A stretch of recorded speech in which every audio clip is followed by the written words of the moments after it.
Welcome back to another episode of the Lightdrop. Just two friends, two guys wearing hats, talking creativity and beyond. My name is Jamil. And my name is Jeff. Today we have some food for thought for you guys. Something that we were thinking about literally like 5 minutes ago to kind of spark a conversation, get things going, and then just see where it goes from there. And the question was, Jeff, do you have the question? Yeah, the question is, would you augment yourself to increase your technical abilities but reduce your creativity? So this question was basically sparked from a friend of mine that we might even know both at SCAD. His name is Trevor. And he had a project where he basically had this thesis where he was like, if we want to get into space, we're going to have to reduce some of those organic limitations that we have. So, you can't travel, like 50 years in space without losing some of your muscle density.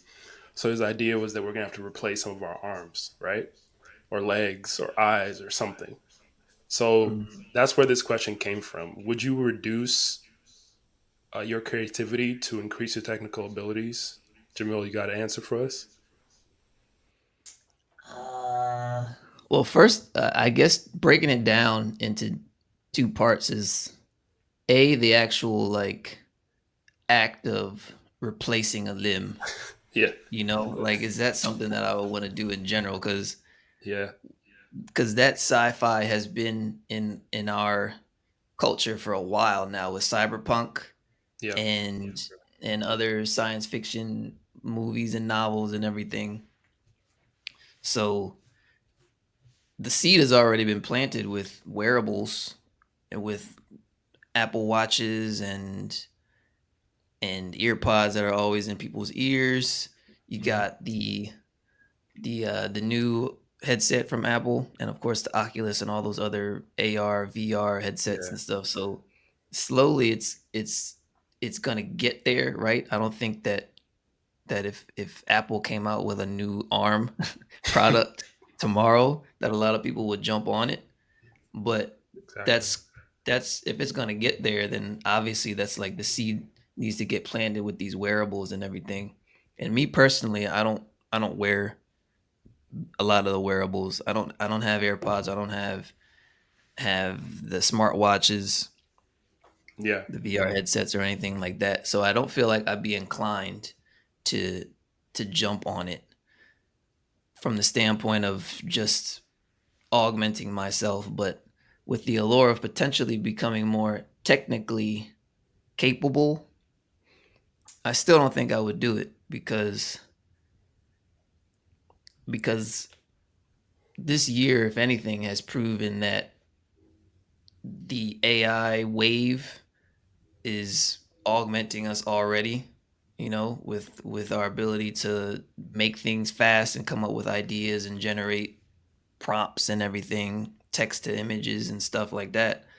So I don't think that physical skill sets are even going to be that much of a thing in the future. hmm Like it's not even really going to matter if you can paint well, yeah, right? So that's true. so it's like the creativity aspect down the line, I think is just going to exponentially get more and more valuable to have that muscle, that creative muscle. So I don't think I would do anything to take away from my creativity, you know? Yeah, I was I was thinking about that. I mean, even this question makes me think of. It reminds me of the Neuralink that just got uh, Mhm. Elon Musk released a statement about 2 days ago. It said that it's ready for Yeah, human what's the trials.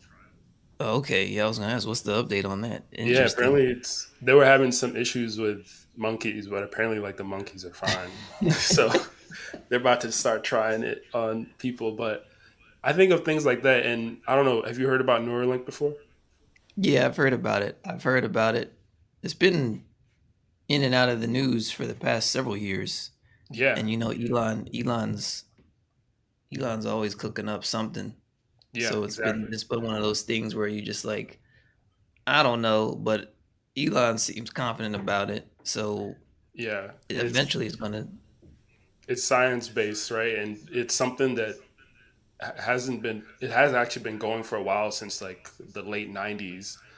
These brain implants, and uh, I could see things like that being definitely used in the future to just improve. I mean, we don't know every single use case for these, because we just think it's like, for creative measures, but there's other things that could be improved. But on that end, I would definitely cut something off or put something on, or Really? um, something. I mean, I'm not saying like, I probably wouldn't be able to do it, because if they're just starting human trials, and um, they're probably going to focus on like sicknesses first, people who have Yeah. Parkinson's, eye problems, foot problems, whatever it is. But I think eventually, when I'm at a certain age, I might be able to do it for fun. I probably won't be using it for anything creative, just to be able to experience the world a little bit differently. But 100%, if I could do something like that, I would, just so that I could Interesting. like say to myself, I did I that. can see. It's. I'm actually reading a science fiction book right now. It's I always forget the author. His last name is Paolini. He's very popular. Um, Hmm. Christopher Paolini. I want to say. I hope I didn't get that wrong. But he wrote the Aragon novels.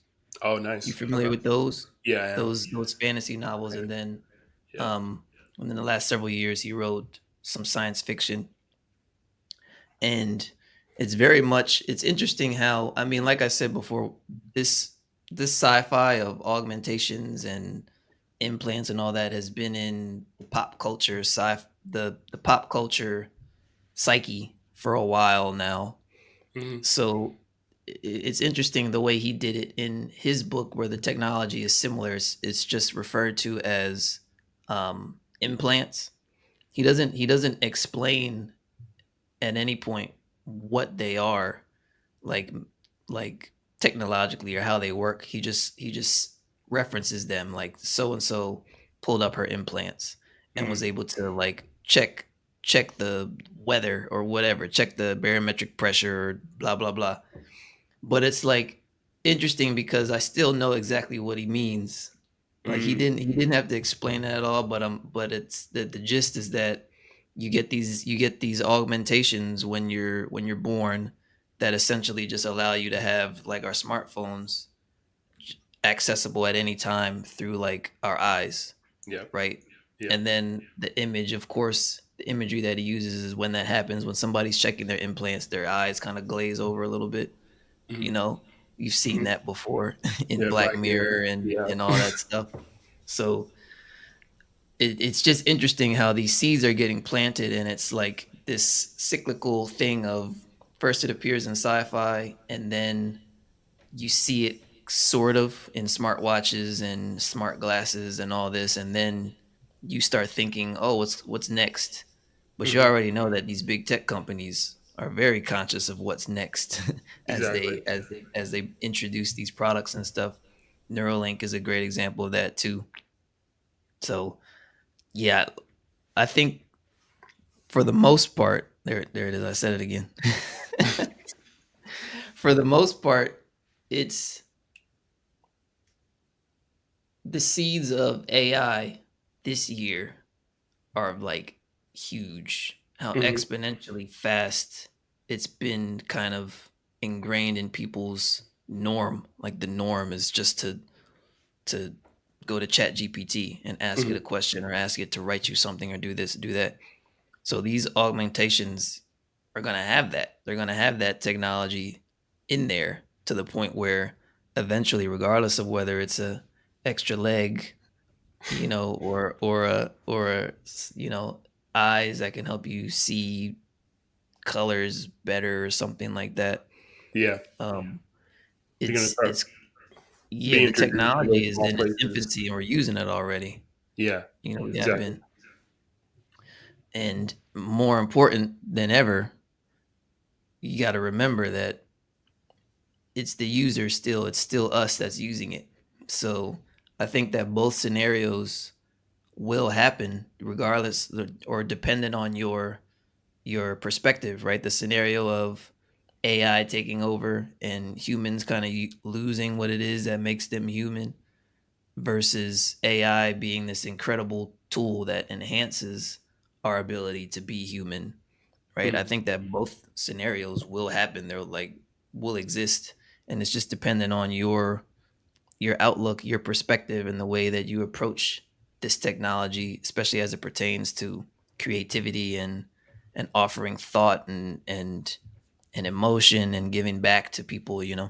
Yeah, and that's interesting because I think of hearing when you people talk about AI, sometimes it's it comes off of this very negative thing, right? It's going to disrupt things too quickly, but this is something that happens all the time. I mean, there's always new technology that comes in, and the people who use it and adapt are better for it. But the constant is that things like this can't be changed. I mean, it's going to continuously happen.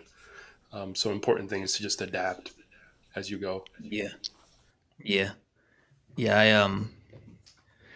I've been seeing a lot of sentiments on LinkedIn about AI, especially in my industry. The visual effects industry is one that could definitely have a lot of jobs be replaced Yeah.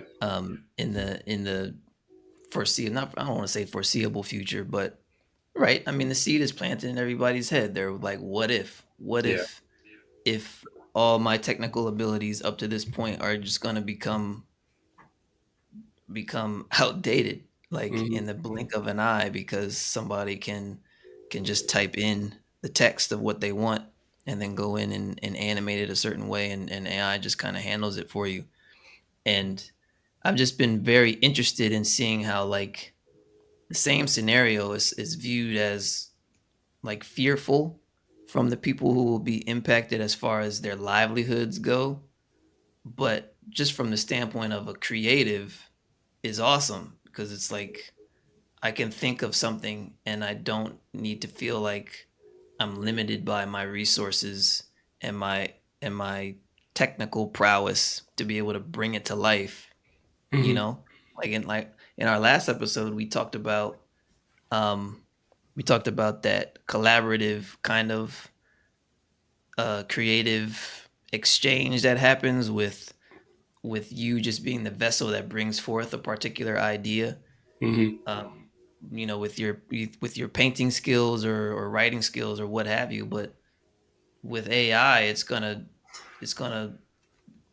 close that gap to, if anything, just allow more people to feel empowered to explore their creativity with these tools.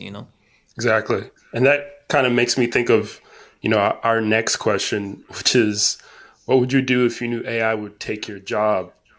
And I think with this question, the first thing that I think of is adapting. When you're obviously on a day to day basis, we're trying to make an income, and we're not animals per se. We're not chasing down animals to eat, but the same way we're out there and we're fighting for our livelihood. And We the only out here thing, exactly, I mean, you're chasing food out here. We're hungry, trying to eat. trying to eat. Exactly. So you change. If you got to put on a brand new pair of shoes to run faster, you do it. So with that question, when it pertains to AI and what you would do in the job market, the first thing I think of is adapting. I would probably just work on creating a better me somehow, creating something that would reduce a frustration. And with AI, the amazing thing is that you have somebody that you can talk to all the time, who you can tell whatever it is that you want to do. And if you can learn how to speak with them, in the next few years, that's a valuable skill, being able to replicate that, right? with them. Yeah, Yes. with the AI. Exactly. Oh man, it's begun. You said what? I said it's begun to just like, the way you just slid that in there, like I could see eventually robots and and like physical assistants in front of you, Yeah. to amplify and help you with things. And yeah, man, And just, it's just, crazy. and just think of, I mean, when, when you use, you know, your voice commands on your phone, you're conversating with AI. So being able to actually now use that for your own benefit instead of, this huge company called Google just taking what you're already using to make things a little bit differently, you can do that for your personal self. I mean, if you have a personal assistant who's keeping track of things that you want to do or how good you are at something, that people, we don't talk too much about that. I mean, being able to transfer your energy into something that can work for you just as hard as you work. I mean, actually, even harder, honestly, in multiples is a valuable thing. So that would be the first thing I would do. I would learn how to speak to computers.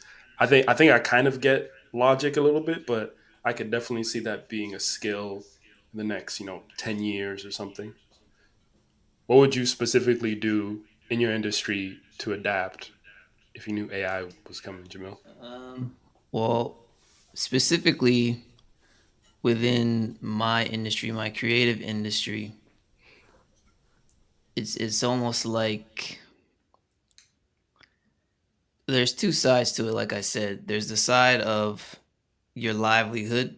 I think that's where the bulk of the fear comes from when they look at these new technologies, is this disruption in their comfort zone, right? Of their knowing that they'll always have someone who's looking for their skills that they spend decades, in some cases honing and sharpening.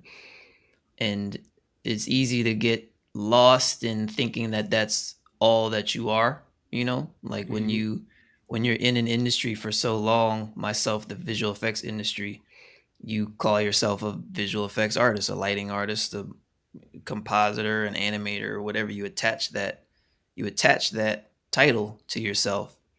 And as soon as you do that, you start to essentially limit yourself the longer and longer that you keep that title in your head.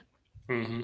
When you go all the way back to the beginning, when you decided that you wanted to do what you're doing now, it was from this joy of bringing to life these images, these worlds, these stories, and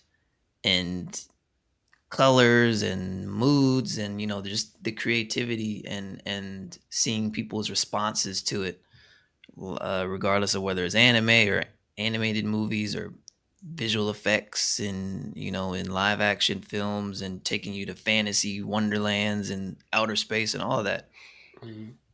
is what excited us all in the first place. So remembering that this technology is just going to make that easier, and you kind of start to reconcile with that and say, okay, what I'm doing as far as a job goes, as a livelihood goes, is utilizing my skills that I've learned over the years to bring forth these images to people. But the consumer, the audience, right, this next generation, especially those who are in high school now, middle school, high school, early college, is really who's going to dictate the where this goes, because if they want to see things that are created with AI, then that's what the demand is going to be. So it's kind of irrelevant whether or not I'm worried about where I fit in that. It's more so like seeing the writing on the wall and saying, okay, this is where this is going. How can I kind of find that trend and still inject what it is that excites me about my work and my Mhm. creativity to fit, to be a part of that, you know. Yeah, Um, exactly. I think the longer, and I'm not going to speak, I certainly don't want to speak for anyone because I have 8 years experience, but I'm still, and I call myself a senior artist, but I'm still a baby relative to a lot of the seniors in my industry. But I just imagine it's just, it gets harder the longer you've been in an industry, the harder it is to kind of be willing to change that, to see that change happen. But when I think about, like I said, people in high school, people in early college who are just getting into the same field that I'm in, they're likely viewing it completely different way. Like Hmm. they're seeing this as what's coming up. How can I learn this? How can I, they're not they're not beholden to the ways that have been, the technology that has been. So that's kind of the way I see it, is like there's our livelihoods, and that's what's the most scary, because it's like, oh my goodness, i'm gonna I'm gonna disrupt my comfort level that I've had in this job, my job security. Yeah, But then there's also just the purely creative artist side of things, enjoying seeing these things come to life. And it's cool. It's like, where can this go? I have an idea, and I can just see it in 40 minutes. I don't have to render it for 30 hours or get someone else to model it for me and this, that, and the third. So yeah, I would just I would just speak to and observe, to answer your question in the most long-winded way. What I would do is speak to and observe the next generation of talent, the people who are going to be the future of this industry. yeah. What are they interested in? I, What are I'm they I'm I doing? want to be interested in what they're interested in, and to learn about that. Yeah, I think that's a good way to put it because in short, what I get from that is that calm down, y'all. You're not that important. You're not gonna you're not gonna you're not gonna be the one who's gonna be shaping everything. I mean, when you actually sit back and think about it, change is happening and you might not be a part of it, but it's important to take notice and adapt as you go because like I said, you're not the one. you know. Yeah, and the pie Gotta isn't going to shrink. Like, I think Yeah. that's the other thing too, is there's this fear that this chunk is going to get taken off. Your industry is just going to get wiped off the face of the Mhm. planet. It's everything is always growing, so everyone's going to have an opportunity to fit in somewhere Yeah. else. It's not like this piece of the pie is getting cut off, and we're just left high and dry, you know? Exactly. Yeah, and I think it's also something that I think about a lot is we haven't even reached like peak innovation with some of these AI products because a good majority of the world doesn't even have internet yet or reliable internet where they can interact with these massive online chat tools. So once that happens, that's when things are going to rev up a bit more. So we still have so much to learn. So it's important to be able to be open to receiving that because if you're not, you're going to ignore it and you're going to think that I have to be a certain way. I'm going against this this wave and I'm going to fight my way through it instead of moving along with it. you know um, it's just important to think about that. It's just there's so much more coming and I think Yeah, we're both excited about it.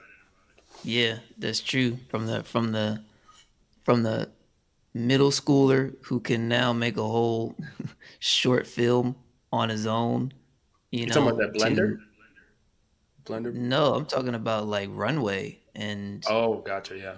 just, I mean, it's still not, you're not gonna tell the greatest story. From what I've seen, it's the taking an image and animating it through AI still gives you just a relatively slow kind of transition, like the Mhm. use case I've seen a lot is with like leaves blowing or like fire or smoke, and if it's a person, then they're just kind of like walking away slowly, and Mhm. but this has been 9 months, 10 months, I don't know. It's in another 10 months, it's just exponentially getting better and better. Yeah. And like you said, um we're we're viewing it from the standpoint of already having access to the technology that we have access to, the skills that we have, that we've learned um in schools and what have you, Photoshop and Adobe and all that over the years. But to your point, there's a lot of people who in this world who don't have access to that software or even the ability to learn that software, but still have these ideas. They Mhm. still have that creative muscle. So when these tools reach them, it's like, oh my god, all of a sudden I can cook food in 30 seconds, like the microwave. When before I Yeah. was you know Come up with new ideas, all that yeah, different ways of doing things. I'm excited about that. I'm excited to see. Uh, I've seen a couple of. I saw this conference, a Figma conference, and one of the presenters brought on this new idea that you could use AI with apps. So instead of your phone having a bunch of apps, your phone becomes sort of like a chat bot, and you ask it questions, or you're not looking for like a recipe app. You're looking for recipes, and your phone is just easier yeah, tool that you put to find those things. has it. Your phone just knows it, right? Just knows it, or you're like, I want to play a Mortal Kombat type of game. Make one for me and make them in this style. So it's just, I mean, that's just the type of stuff that excites me about the general public having access to a tool where they can start coming up with their ideas. I mean, you don't know Yeah, if a single mom somewhere is going to come up with the next $1 billion idea because they've realized a frustration that most people haven't even tapped into. So that it's just it's an exciting time for everyone as far as you know expressing themselves creatively and really showing what the human collective can do when we are given a tool such as AI or Chat GPT, whatever, to yeah. solve problems. Have you noticed that in yourself, like ideas that you may have, you're more inclined to follow them at least a little bit further, you know? Like, Yeah. for example, um, I don't know a specific example, but I know that a lot of people have a lot of ideas, and usually myself included, and 9 times out of 10, you're just like, "Oh, someone should do that."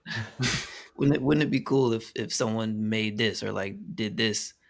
But I've been finding, like, with these AI tools that keep popping up, and I'll hear about a new one, or I'll see someone post something that they did with another one, and I'll have an idea. I'll be like, "Oh, like, I could make a short story or a novel or whatever," Hmm.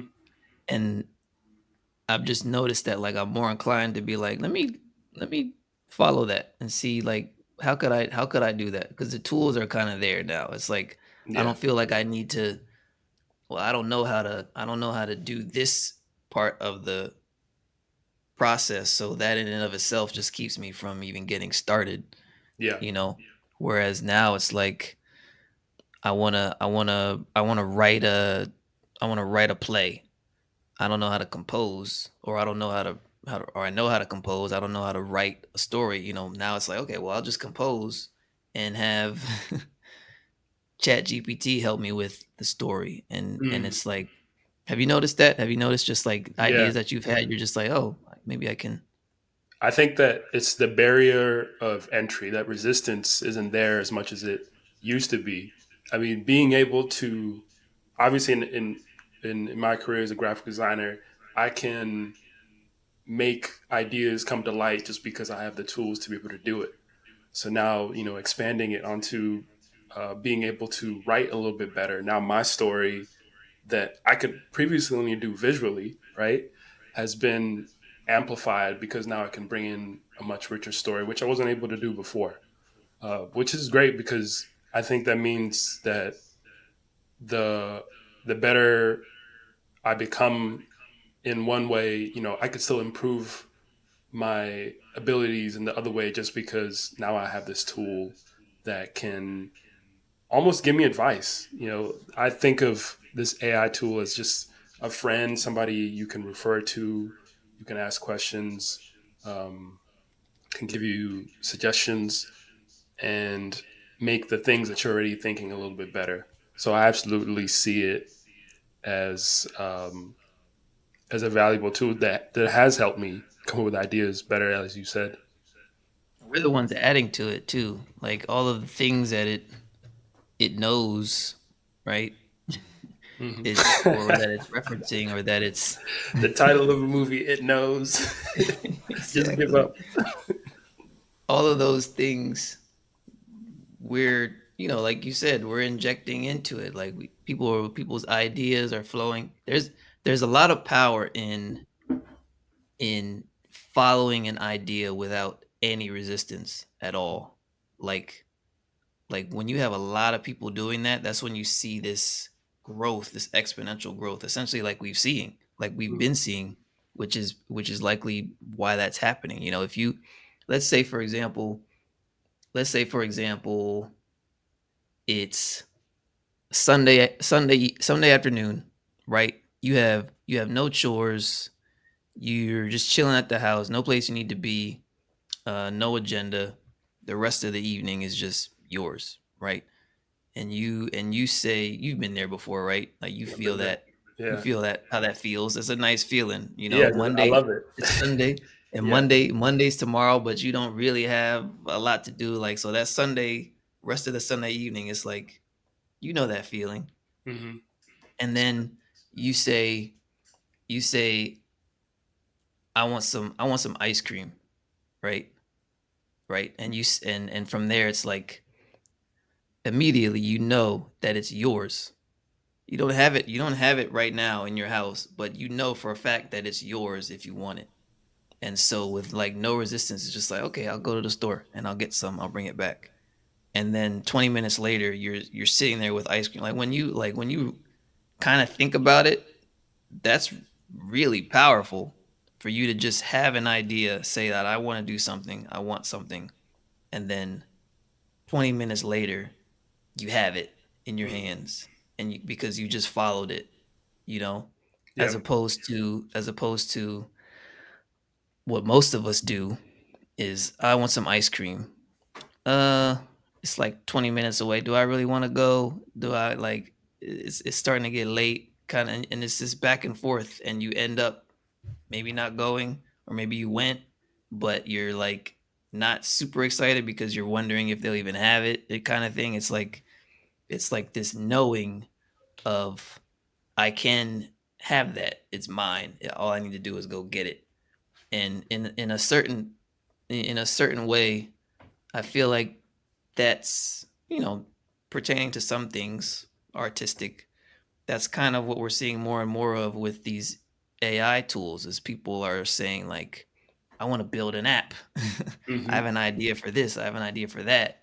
And it's like, you know what, I can do it. Like I've seen other people do it who don't have experience. I can do that.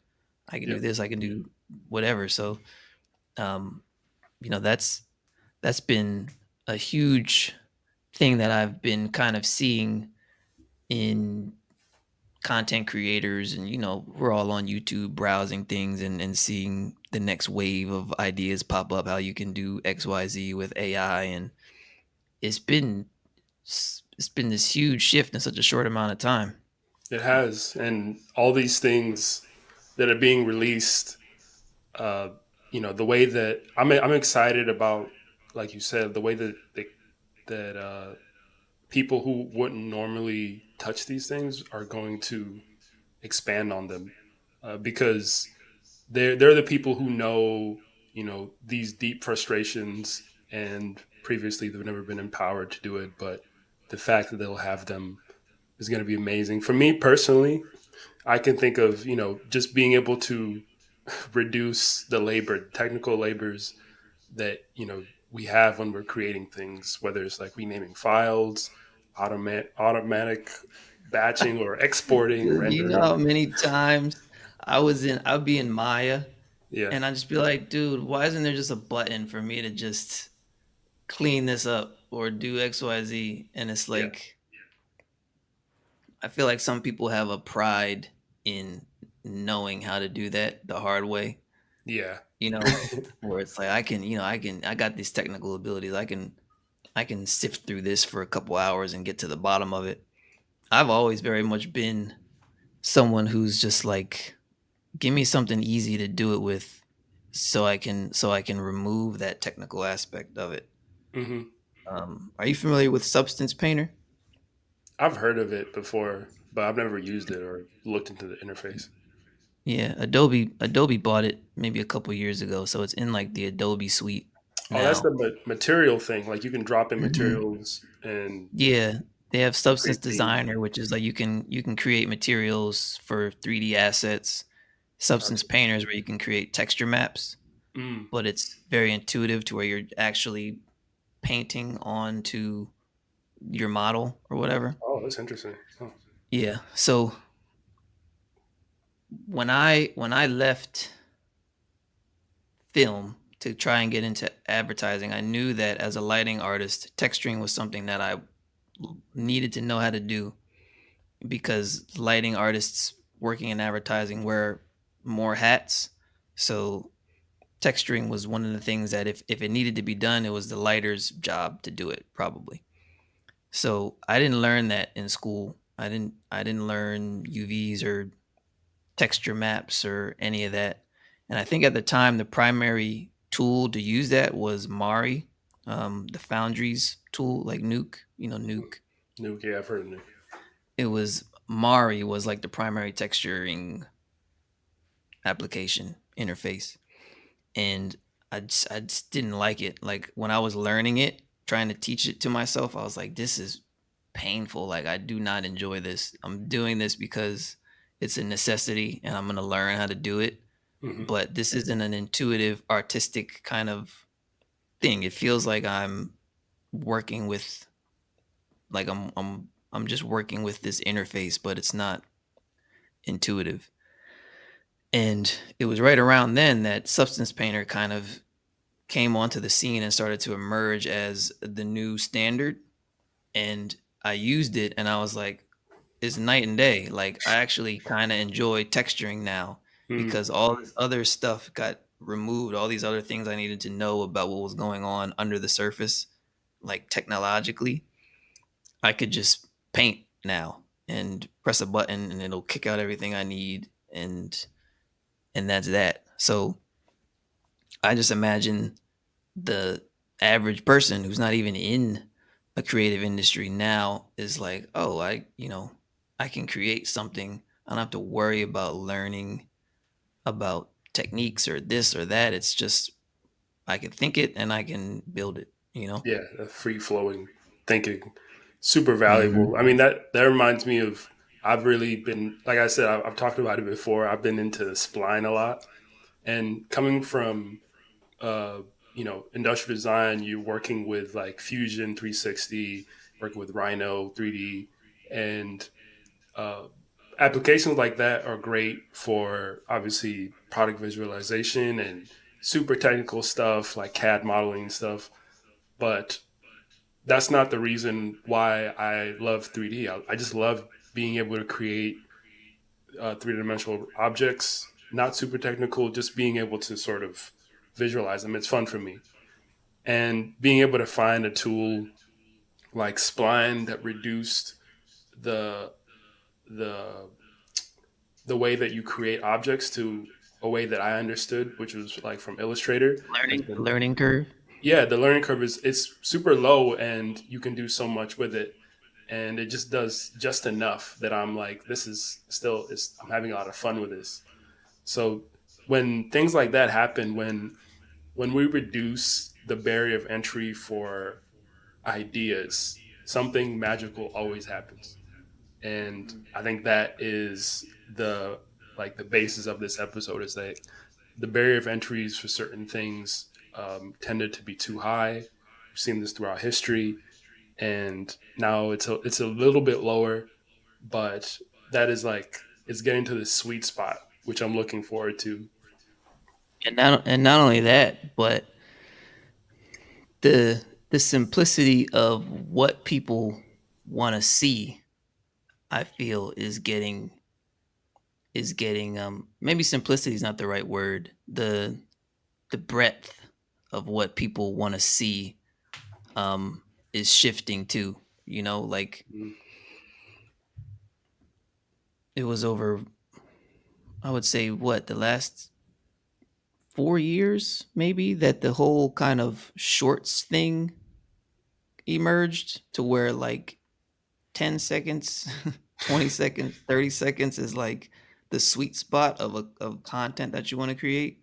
hmm. Long form content is considered anything longer than like 8 minutes, Yeah, you know, and movie stars aren't really a thing anymore.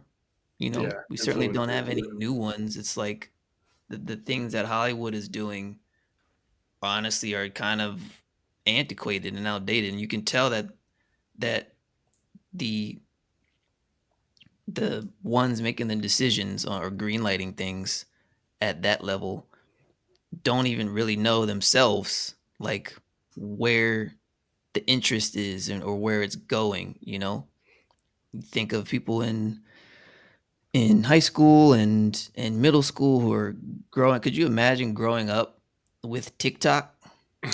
Like, we, that's I like, mean, it's just there. Like, it was there when you got here, and there you know was, what I I mean, I mean? can't imagine growing up with it, but definitely I remember Vine. I was never into Vine, but Oh yeah, I remember Vine being a thing, but obviously it didn't hit the world like TikTok has. But yeah, now I think the difference between Vine and TikTok is that TikTok has like much more brand power and it shifts ideas. It's in politics and everything.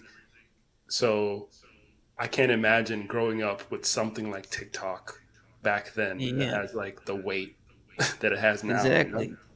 And watching TikTok and seeing people who you like and follow on TikTok, like you think of a movie star that we followed when we were kids. It was like this astronomical gap of True. like, and people said, "Oh, you can do anything, you can get there if you practice." But it's like, you knew, like, I don't even know if I want to do that really. Like, it'd be nice, but like now it's I'm just thinking of, like I said, it's been around for a while with TikTok and influencers being the the people that people follow, not movie stars and and all that. And it's just closer to than ever. And I'm just thinking about people growing up with that and actually like basing their whole frame of like content on Mm, that from the get-go. It's like their ideas on what will hit and what will resonate are like, I imagine, just completely like, I don't know, like completely different than probably mine, right, over the years. yeah. And so and so when we think about what people are going to be creating with these AI technologies and anything that enhances, or lowers the barrier of entry, it's like more and more short form stuff, and just like almost like grassroots kind of feeling. Like it's really not even that complex. Yeah. The videos that get millions and millions of views on TikTok, it's they don't have huge budgets. Mm-mm. Right? They don't, these people aren't going to the theaters anymore to see these like blockbuster movies that have, you know, like spent millions, but like when you actually look at how many people viewed it, it's probably not as many people who have viewed Mr. Beast. Yeah. Mr. Beast videos, or like the Super Bowl, like these short form content. things are getting so many views, and that's where the interest is. And a lot of times it doesn't need to be complicated. So I think that rounding out this thought, what I'm getting at is there's this with our generation and the generation before us, there's almost this like not snobbiness, but like this like I was saying before, this pride of like I make the best, like I'm an expert at this. I make the best looking, you know, 3D art or Mm, graphics or visual effects and pulling that off. But when you kind of look down the line, people aren't really concerned with that so much anymore. It's more so just about what can hold your attention, what's interesting, what resonates with you. So when you kind of think that way as you create and as you create for others, it kind of frees you up to just kind of be like more willing to try something new. yeah, because I mean, when you're prototyping those ideas, you don't have to sit down and think about every like little dot or you know every pixel just to get your Hmm. idea across. It's a powerful thing. I really wish, honestly, thinking about it, I wish we had this in school because I think we would have if there was.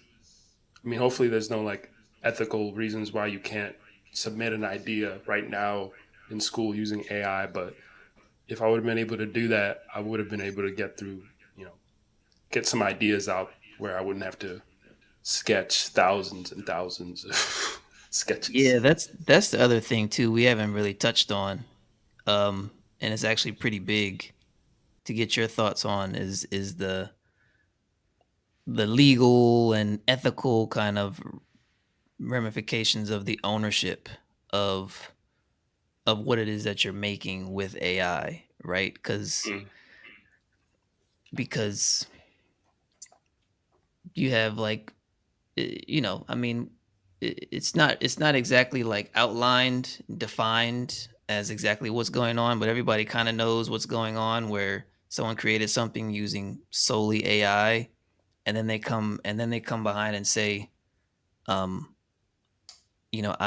I built this from scratch, or like mm, or even worse is they'll say that they didn't use AI. They'll mark it off as like, oh right. yeah, I drew this, or I matte painted this or whatever. So there's that aspect of it too, and I'm curious to get your thoughts on. Yeah, I mean, I think here we go. I'm saying it again. We say I think way too much We do on this show. absolutely way too much. What do I think? We do be Well, thinking though. we do be thinking. We got our thinking hats on Yeah, today. we both got our thinking hats on today, and we be thinking. Yes. Well, with the ethicalness of someone taking an idea that a computer, you know, AI system built and then calling that their own is obviously not true. And it can't, I mean, it shouldn't be a thing. When you solely rely on the computer to create an idea and then, you know, steal it as your own, that's just something that you don't do. People do that with before AI even existed. People will call other people's work their own, and I can't speak too favorably about those artists and designers because that's something that they've probably been doing for a while.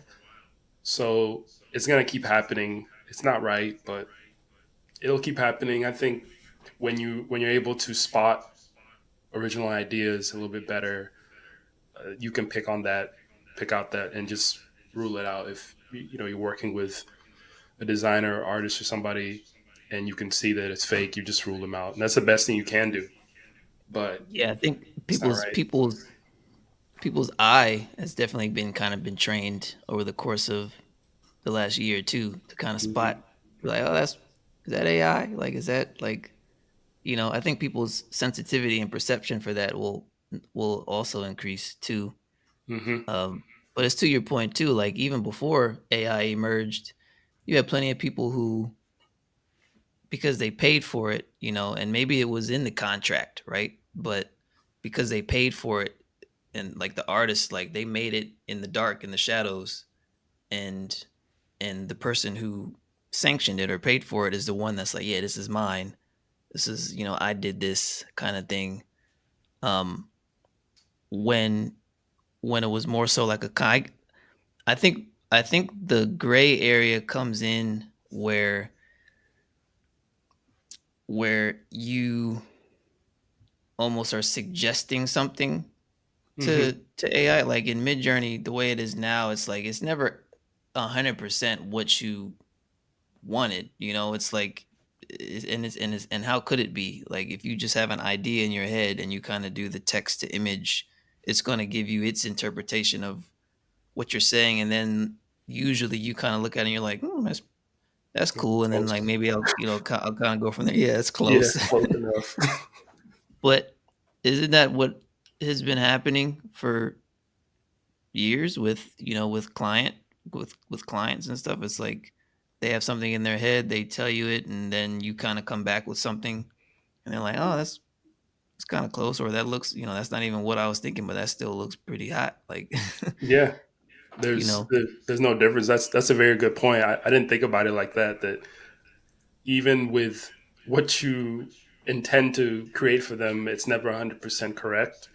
There's definitely skills and things that you can do to make sure that you're, meeting your client's expectations. But at the end of the day, you are styling it in through your own perspective, and it's not going to be 100% right. But with AI, you there's definitely a lot more risk because you are creating something based on something else's perception.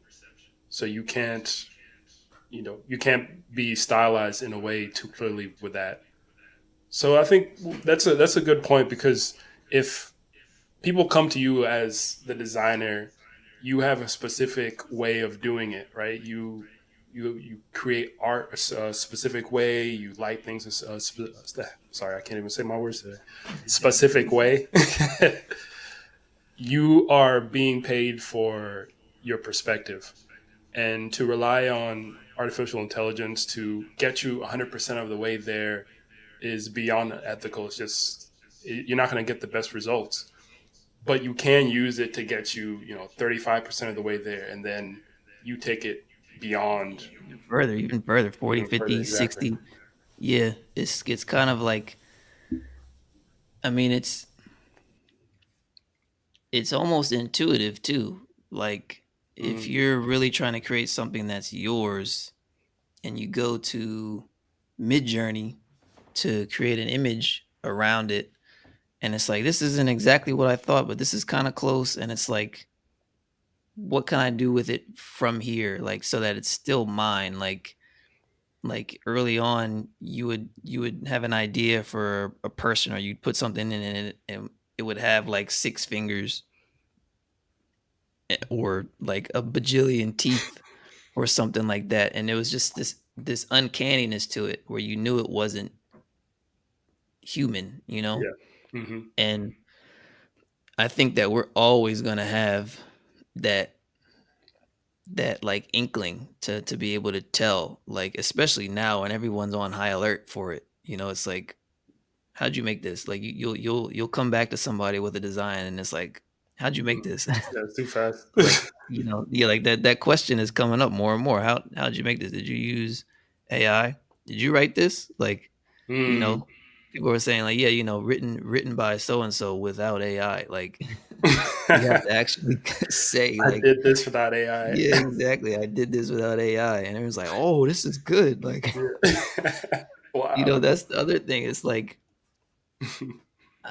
just it's hard to put into words how we're going to be able to quantify, like, oh, that's he's such an amazing artist, or she's such an amazing writer, like when it becomes commonplace to leverage AI and stuff. But I think that ultimately everyone will still be able to tell at some level, like, this person this is this person's work. Mhm. Like, the emotion that's coming through with this, the ideas, the story, was came from this person's experiences and this person's, skills and mind. It's not like they just kind of relied completely on something else. And that's like we were saying, that's how it's always been, even before AI. Is like is this person's work, or isn't it? Like you could tell, someone can always tell.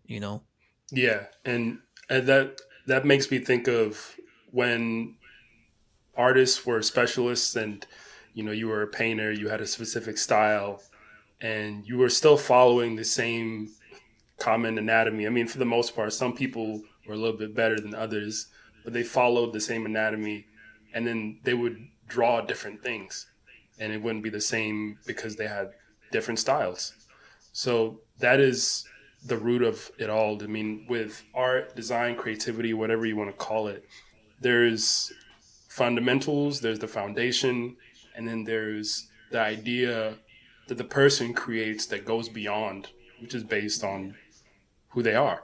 So that Yeah. at the end of the day, I mean, just ask yourself who you are as you're making things, and Mm-hmm. there isn't a tool out there that you can't master and manipulate and make your own. Mm-hmm. Yep. And there's no tool out there that can create for you, No, right? I artists think create that, better. yeah, exactly. artists Hashtag. artists will always create better. And if you think that people who are coming up with these ideas, like if something resonates with you in a way that's powerful, like whether it be visual or written or whatever, there's you can't detract from that emotion, right? It's not that's not something that just comes from nowhere. So these AI tools um are only going to get better and better and better and better, but humans are always going to get more and more and more perceptive, towards how they feel when they see something. Hmm. More than ever, that's what you have to judge something on, is how do I feel when I look at this, or when I read this. And it's that's really all it boils down to. That's really all that matters. Exactly. But yeah, should we close out the pod? Yeah, I think that's a good place to close this one out. A nice little AI discussion. Where do we start? We started with augmentations. Cutting off your We went limbs. Yeah. And then Everything what is it? always circles Jobs. back to that. Cutting off what? Everything always circles back to emotion and creativity. And you know as we have more and more of these discussions, it's very simple, right? Everything kind of applies as a creative professional, as an artist. Even if you're not a professional creative, you're someone who likes to create, and emotion is what it takes to do it. Creative energy, all these things can't be they got to be valued, and they can't be replicated by anything. Exactly. You are the centerpiece. You are the main character in your story. Don't be afraid of these tools. Embrace them because they'll be there tomorrow. They'll be there in 300 years or whatever. The best thing you can do is receive them and change as you need to. But yeah, 100%. I 100%. agree. Out. Bet.